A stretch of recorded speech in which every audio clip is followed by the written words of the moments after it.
십자가 사형은 로마 시대에만 있었던 것이 아니라 그 전부터 고안되었던 그런 형벌입니다. 이것이 확장이 되다가 로마 때에 더 확대가 되고 또 이렇게 고정이 되고 이렇게 해서 아주 무서운 형벌로 진행이 되었습니다. 그래서 이 십자가에 대해서 생각하다 보면요, 그것이 정말 십자 모양이었던가 아니면 T자 모양이었던가 이렇게 좀 찾아보기도 합니다. 고고학 증거를 찾거나 아니면 어떤 역사적인 기록을 통해서 예수님께서 달리신 십자가가 과연 어떤 모양이었을까? 정말로 십자형 모양이었을까? 아니면 T자 모양이었을까? 아니 조금 X자 모양이었을까? 뭐 여러 가지 찾기도 하는데 우리에게 있어서 그 모양보다 중요한 것이 있다면 이 십자가가 나무로 되었다라는 것이 우리에게 더 중요합니다. 십자가가 나무다라는 사실이 성경적으로 신학적으로 굉장히 중요한 의미를 담고 있기 때문이지요. 오늘 베드로도 24절에서 이렇게 기록합니다. 친히 나무에 달려 그 몸으로 우리 죄를 담당하셨다. 십자가에 달리셨다라는 단어를 쓰지 않고 나무에 달리셨다라는 말을 하는 거죠. 이거 의도적인 건데요. 그렇다면 베드로 전서에서만 이렇게 기록이 되느냐? 그렇지 않다라는 것을 우리 한번 확인하면서 조금 더 말씀을 나누면 좋겠습니다. 사도들이 복음을 전할 때 어떻게 이 예수께서 달리신 것을 전했느냐? 우리 사도행전에서 한 3군데 정도를 찾아보도록 하겠습니다. 사도행전 5장 말씀입니다.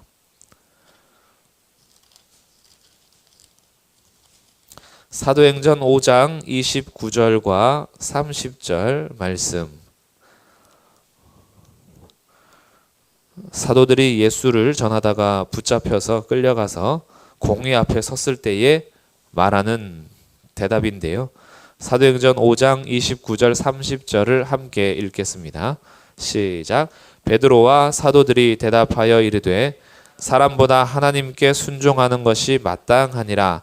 너희가 나무에 달아 죽인 예수를 우리 조상의 하나님이 살리시고. 자, 여기에서도 너희가 나무에 달아 죽인 예수를 이렇게 하죠. 나무에 달아 죽였다라는 단어를 꼭 쓰고요.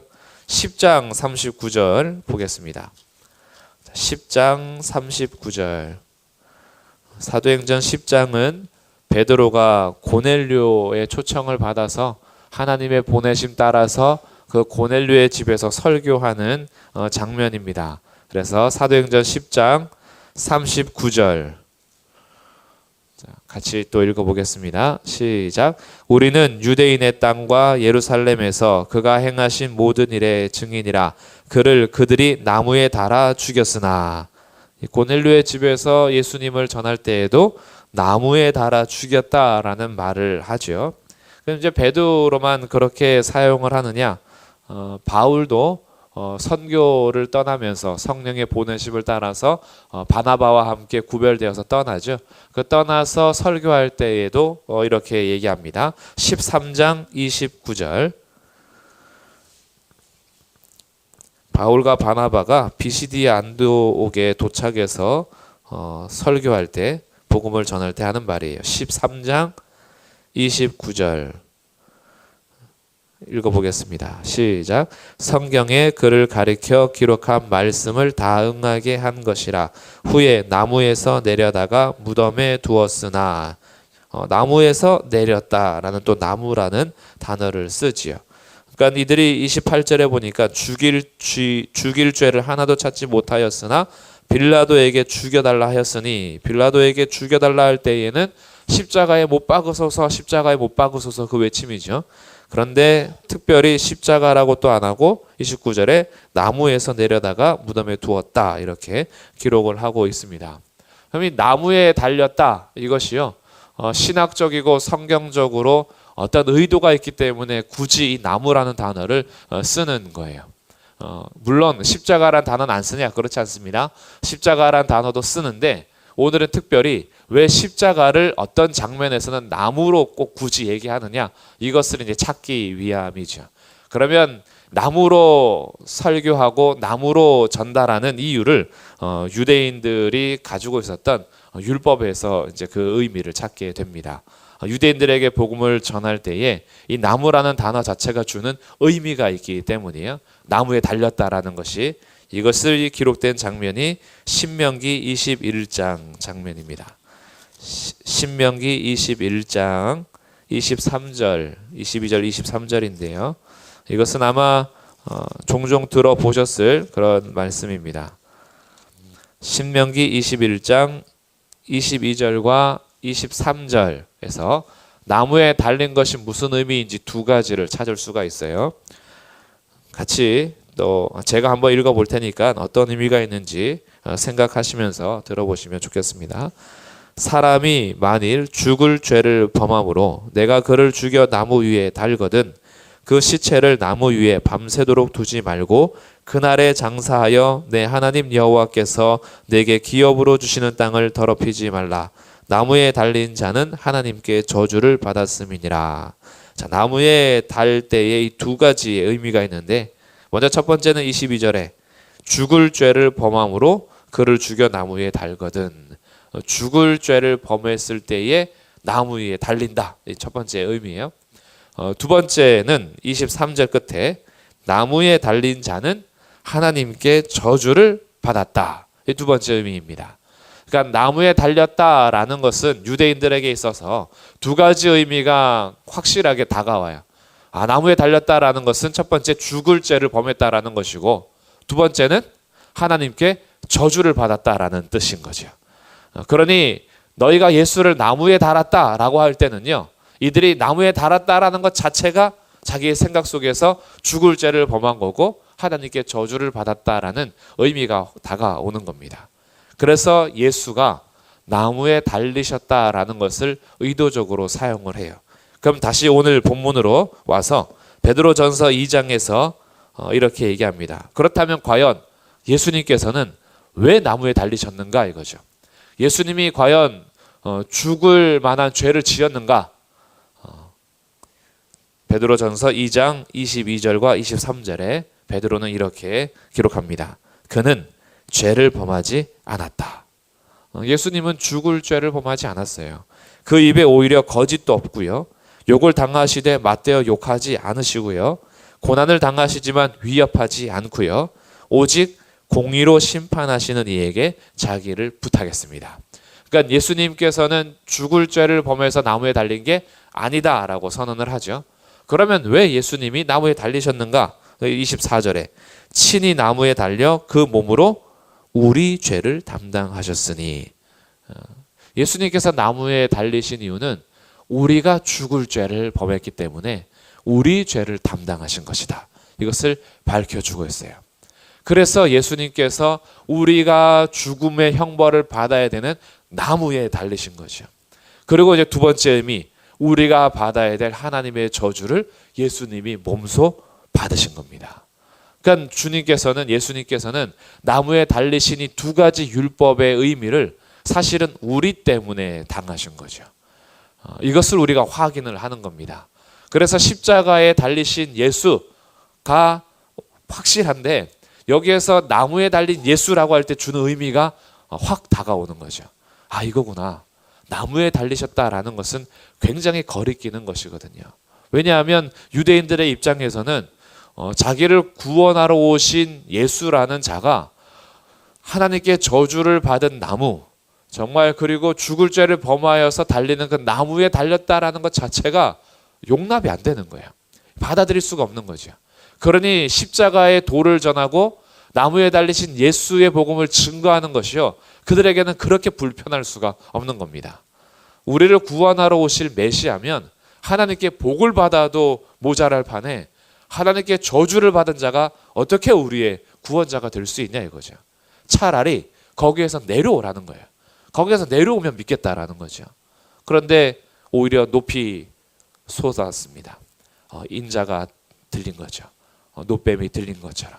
거기에 들렸는데 그 들린 것은 사람들에게 박수와 갈채를 받는 자리에 들린 것이 아니라 하나님께 저주를 받은 자로서 인정받는 나무에 달린 겁니다. 이것이 유대인들에게는 굉장히 거리끼는 것이 되었으나 사도들과 제자들이 예수님께서 부활하시고 승천하시고 성령을 보내신 이후에 진리를 깨닫게 되는데, 이 나무에 달리셔서 하나님께 저주를 받았던 이유가 예수님에게 있었던 것이 아니라 우리에게 있었다라는 것을 발견하고 나니, 그 저주의 형벌과 죽음의 형벌과 하나님께 저주를 받아 매달렸다라는 그것이 사실은 우리들에게 복음이 됐다라는 것을 알게 되는 겁니다. 이것이 우리 때문이었구나. 이것을 확인하고 나니 저주의 자리가 복의 자리가 된 거예요. 저주의 형틀이 우리에게는 기쁨의 소식이 된 겁니다.